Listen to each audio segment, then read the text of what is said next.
Welcome to Farm Charm Chic. I'm Emily. Today's episode is all about red, white, and blue decor, and it is a 5 under 5 DIY challenge. So I have 5 beautiful red, white, and blue projects for you today that each cost less than $5. If you like crafting, DIYs, dupes, hacks, thrift flips, or just creating in general, I would love if you would consider subscribing and becoming my crafting BFF. If you do like any of today's projects, remember to hit that thumbs up, but let's go make some DIYs. I absolutely love how this DIY turns out in the end, and honestly, I got this heart shape at Dollar Tree, but you can really use any type of heart shape that you have or any type of other shape. You can definitely translate it to anything to make it yours. Now I'm just starting with painting a base coat of white paint all over the entire heart. This is going to be like a door hanger or that you would hang off of a shelf on a peg or something. You'll kind of see how it turns out, but you could make it any size too if you wanted to make it larger. I think it would be really cute. Now I just kind of decided where I wanted the blue part of my heart to be because I'm going to kind of do this with a flag pattern. And so I just taped it off where I felt like I wanted the blue area to end. And I'm just painting that top portion blue there. Let that dry. It takes a couple of coats, and then using some washi tape because I wanted some little stripes here to give that flag appearance. I'm just using that as my barrier here and just painting some red paint for the stripes. And then I just carefully go through and do a couple coats on these to make sure that I'm getting the coverage that I want.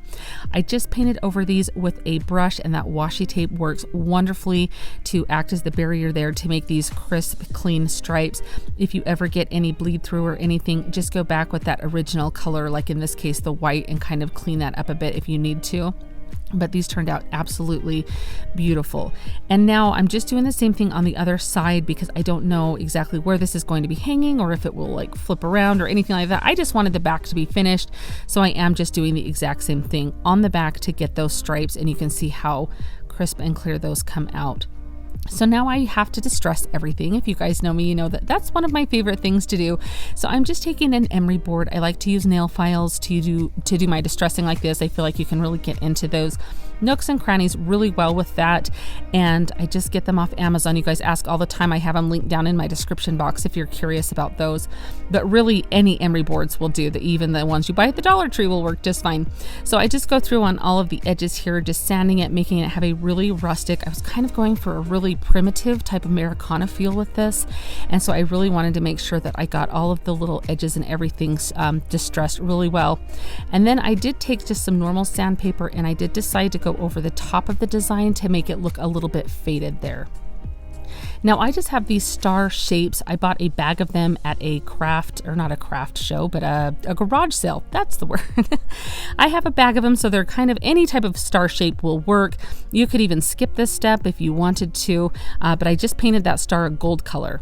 Now on my flag here, I wanted to have some little stars, so I don't have my dotting tool because I'm pretty sure my girls stole it to do their nails, but I just took the backside of a paintbrush. There's my daughter actually waving hello to us. I thought I would just leave that in. So everybody just say hi to my cute little daughter's fingers there. Anyway, I just used the back of a paintbrush to do some little stars. I would just start with a dot, and then I just drug it out to the 5 points of the stars there. It doesn't need to be super like clean or anything. You can tell that there's stars on there, and I really like the rustic primitive look there. Now I took a little bit of Spanish moss. I'm going to put that underneath my star here. My daughter was so cute. She was talking to me while I was making this, and she goes, "Oh, the little Spanish moss looks like an eagle's nest." And I was like, she is not wrong. It totally does. So I'm just taking that star there, and I just put a little bit of antiquing wax around the edge after I sanded it to give it a little bit of a rustic look. And I'll do the same thing on the heart here. Just go around all of the edges with a little bit of antiquing wax on a baby wipe. I like to use the baby wipes because they're already moist. I don't have to wet a paper towel or anything like that when I do this. And the wetness of the baby wipes helps to get that antiquing wax on and not be quite as thick in areas. I get asked that every once in a while why us crafters use baby wipes all the time. And they really are a crafting necessity. You use them so much, but it is because they're already moist. I'm not having to leave my station to run to the sink to wet a paper towel or a towel or anything. So they're just very handy. So now I just put through some twine to make this the hanger. I'm using some of that thicker twine. I did have to use the end of a paintbrush to stick that through and use some pliers to pull it out because that hole was not quite as big as it probably should have been, but I did make it work. And then I'm just tying this off. Oh, before I tie it off though, my daughter had the the suggestion of adding these cute little beads to it, which I think completely make this. So I add 2 of them on there. These are just wooden beads. I mean, you guys can get them anywhere, but I do like to buy the garlands that Hobby Lobby has in the fall and Christmas time that you use like for your Christmas tree or your mantle. You get them for like $6 and you get a ton of beads on them. So now I'm just tying this off on the end here, so that way we can have that portion to hang it with, whether you hang it off a door handle or wherever, it's there. And now I'm just gluing on our little eagle's nest, as my daughter calls it there, which I thought was so cute. And then I'm just going to glue that star on the top of it. I just loved the little texture and embellishment that added. You guys know I love adding little embellishments if I can. So if that's not your style, just skip that part. But I absolutely think that gives that primitive look. Here the piece is finished, and I think this turns out absolutely darling. I would love to know what you guys think of this, if this is something that you would try, or where in your home you would hang this. I've got a cute little shelf that I'm excited to hang this from. I think it will be absolutely perfect. Today's video is part of the 5 Under 5 DIY challenge. I host this challenge every month with my friend Missy from the Crafty Cove, and this month we have Marla from the Chic Show joining us as our guest host. You are going to love Marla's channel and her DIYs. I'm going to link that down in my description box, as well as a link to the playlist. There are so many creators that have joined the 3 of us host this month to place their videos on this playlist just for you. Everybody's challenge was the same. They had to create red, white, and blue decor, do 5 projects, and each of those 5 projects had to cost less than $5. So it's always a fun challenge to see how everybody does and the fun things that they come up with crafting on a budget. So again, check out that link down in my description box. It will take you right over to the playlist and you can watch everyone's videos. Let's get right back into the DIYs. This is a thrift flip that I'm going to try here. I got this finial at my local thrift store. It says I paid $1.50 for it here. I love this piece, and the black color really is great, but I wanted it to be a really white chippy look. So I'm trying a new technique. If you guys have watched my distressing, you'll know that I've never actually done like the wax candle technique, and I've had a few of you tell me to try it out, how good it works. And so I thought this would be the perfect project because I really wanted this to have kind of a chippy look to it. So I'm going around all of the raised areas on this finial. Now you can buy finials at Home Depot, Lowe's, like in their like where the banisters and things are. I feel like you can find these a lot of times at your craft stores, home decor stores, wherever. I found mine at a thrift store. So if you find any of them, I think this is a perfect project, and they can be any shape or any size. So after I got all of the wax on all of the edges and all of the pieces, I went around with just some white chalk paint. You can do whatever color. I thought that the chippy white would be really good, especially since for this project, I'm wanting to bring in that red, white, and blue look. So I'm just going through, I give this 2 or 3 coats, I think closer to 3 coats to get the coverage that I want of that white paint. And you can see here just going all over the entire finial. I do really light coats here. I was nervous as I was doing this that it was going to rub off at this point on the wax. It totally did not. It was totally fine. This is definitely a technique I think I'll try in the future though, because I really liked how it turned out. So you can see how the coverage ends up being on this finial, how you can't really see that black at all. Now there were 2 ways that I did this.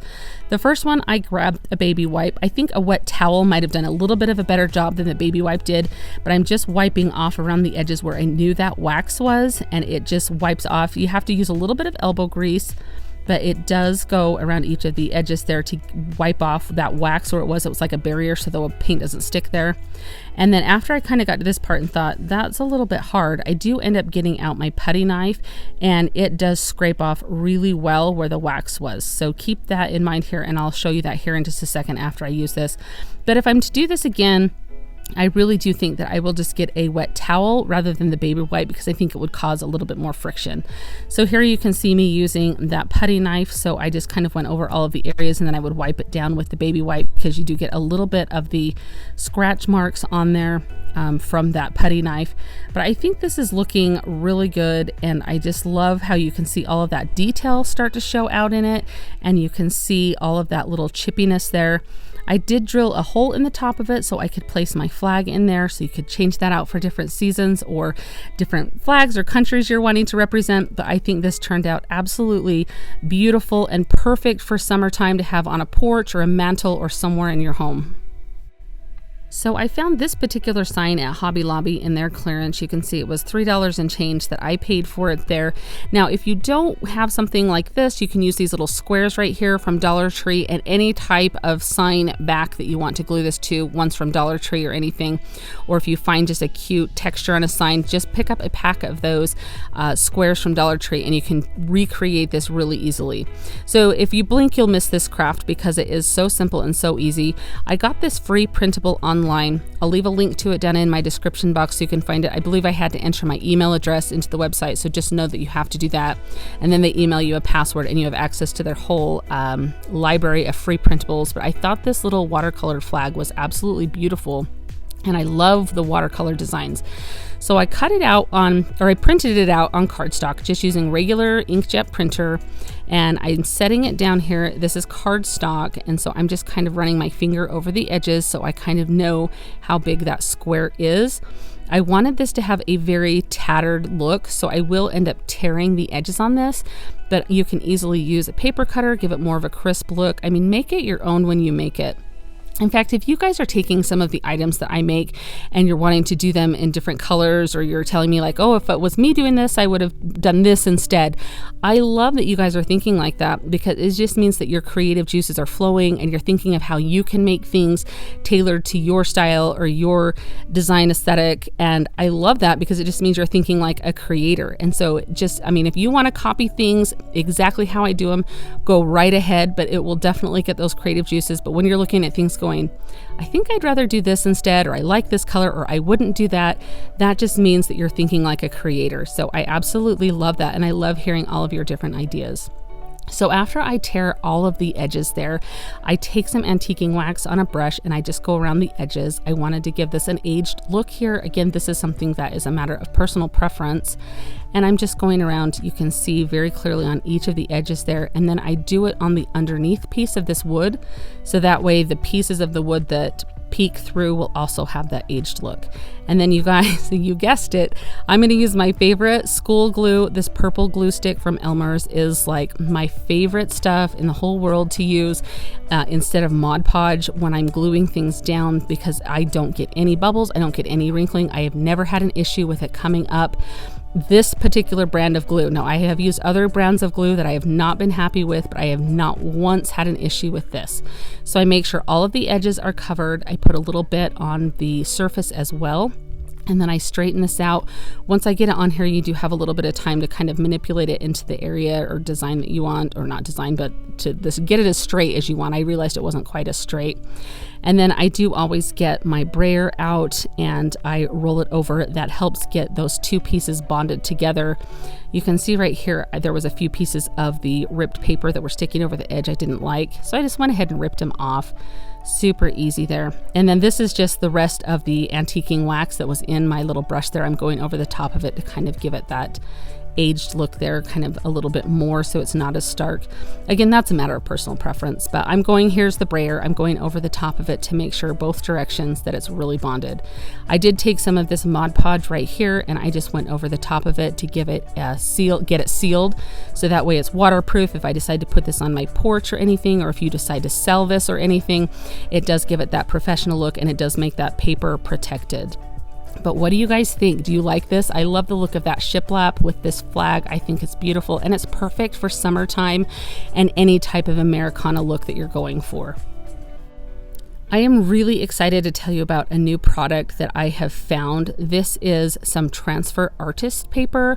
I'm going to link it down in my description box so you guys can check it out for yourself, but I'm just showing you here all of the different surfaces that it says that you can do this on. There are so many. I'm going to do it on like a tea towel today for your kitchen, but it gives you the instructions on the back. It says almost any surface that you can place it on. You have to use an iron or a heat press or something. You do have to use a printer. It's for inkjet printers, not laser, but inkjet printers, which is what most people have. And then this is just a tea towel that I got off Amazon. I made some of these a couple weeks ago and I absolutely loved how they turned out. So I thought I would share with you how it worked. You do want to make sure that your image is reversed because you're going to be placing it onto your surface face down, and so it is just kind of like a typical iron-on transfer.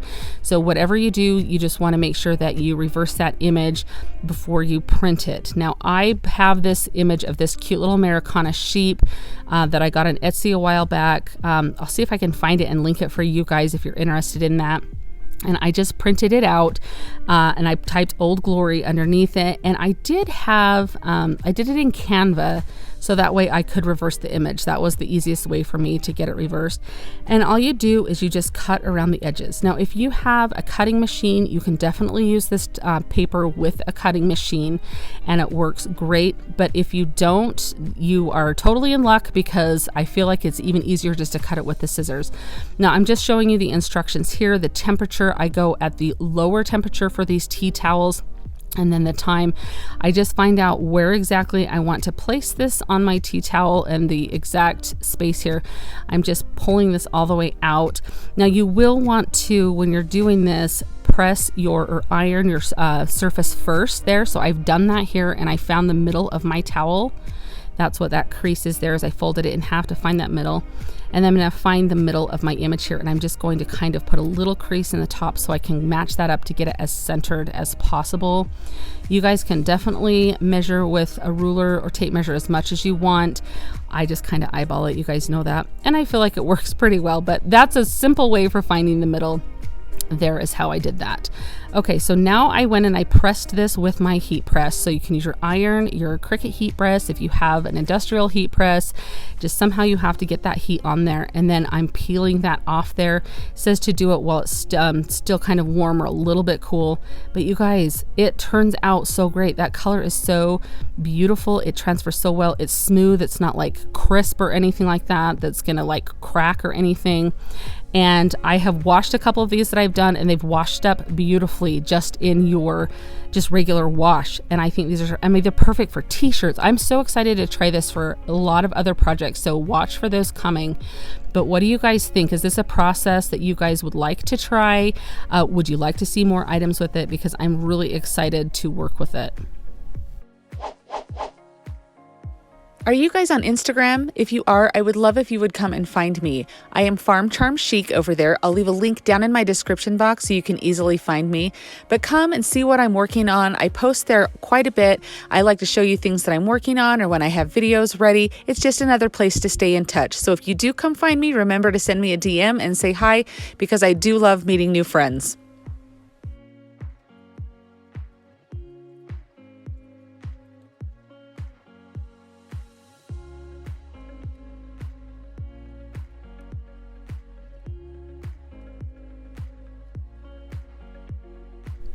A few videos back, I did a darling little tin that was very much like this that I rescued from my mother-in-law's house. It was on its way to the thrift store.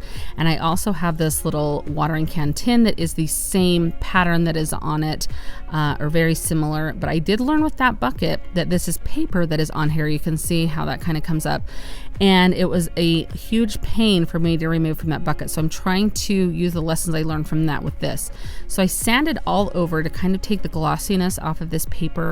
I then took it to my kitchen sink and had it soak for about 20 minutes just in warm water, and it wiped completely clean. All of that paper, I could just use my finger to wipe it off. I'm sorry I don't have any footage of that, but it was very easy to do that. And then I just wiped it down with a towel to make sure this is really clear. Now I am just using some white paint.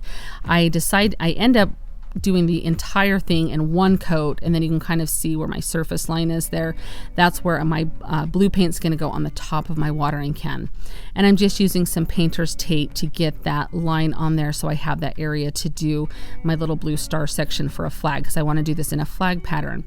Now I feel like if you don't have a watering can at home, they're pretty easy to find at just your gardening store or vintage markets, thrift stores, things like that. But if you don't have a watering can, this would be darling just using one of those tin Dollar Tree buckets that they have. The taller ones I think would be so cute to do that with too. So I'm just using a couple strips of the 1-inch painter's tape to do my stripes. So if you have 2-inch painter's tape, that would be much easier, but this was the only tape I had on hand. So I just go all the way around and I'm just painting or get that separated spaced, excuse me, I know words here. I get it spaced all the way around the watering can. And I'm just doing my white paint in there and just careful not to get it over that blue. I should have placed tape up there. It ended up being fine, but that would have made things a lot easier. But I just went through each of these stripes, making sure that they each had a good coverage. 2 coats minimum of the red, 3 coats to make it as a little bit darker if you want. And I was just really careful over those the painter's tape there to make sure that when I lifted that up, I would get really crisp and really clear lines. So you can see here I'm taking off that paint and how crisp those lines are. If you do have any bleed through, just take white, a little bit of white on your paintbrush and go over the little areas that might bleed through. I've had a lot of people tell me, oh, you should paint your base color first and then your top color. If you have the time to do that, go ahead and try that. I've never had it just takes a lot of extra time, and I get that sometimes you want it to be perfect, but I feel like the amount of bleed through I have doing it just this way saves me so much time. It's very rare that I do ever. I had one little spot here, so all I had to do was just kind of go over it like that, and then voila, it was fixed. So I do know the method of painting the base color first. It takes a lot of extra time, and sometimes when you're trying to get videos out, you just go with it, and I honestly don't have too much of a problem with it. Now, if you have some star stencils, use that. I did not have any, so I just cut some out on my cutting machine, just some vinyl that I used as a stencil here. I know at Dollar Tree you can get stencils that have stars on them. You can use star stickers. You can freehand them. So many different ways to get stars onto your item here. Trace some that you might have. You could even glue some on there as a little bit of an extra embellishment. But I just did the white paint on that. I did them above each of the red stripes there. I thought that that was a good way to kind of space them. And you can see when I peel those back how good they look. Now, I did decide to rough this up a little bit. I think I might end up putting this on my porch. So I wanted it to look like it had been sitting out for a couple of years. It was kind of aged, something not as new. And so I thought that sanding it, I really liked how that looked. And this is a hard coat Mod Podge I painted on there to protect it. And you guys, this is one of my favorite 4th of July projects I've ever done. I think it turned out so cute. I mean, you would pay big bucks for this, I feel like, at a craft show or something. And I think it's darling just to have a little plant in it. It is a functional watering can, so I can use it for that. It is protected with that Mod Podge, but I really think I'm just going to use it as a decor piece. Do you guys like this at all? Would you guys put this on your porch, or would you keep it in your house?